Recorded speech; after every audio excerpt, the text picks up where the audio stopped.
এই বিশাল সমুদ্রের পাড়ে বিভিন্ন রকম শামুক ঝিনুক পাওয়া যায়। তো আমি আপনাদের কিছু শামুক ঝিনুক কুড়িয়ে দেখাবো। দেখুন,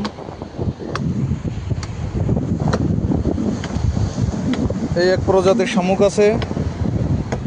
এবার আমি যদি আরেকটু সামনে আগাই তাহলে দেখুন,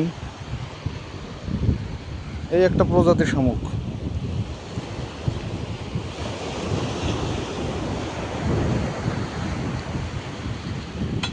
ওই সামনে দেখুন কত বড় শামুক দেখা যাচ্ছে।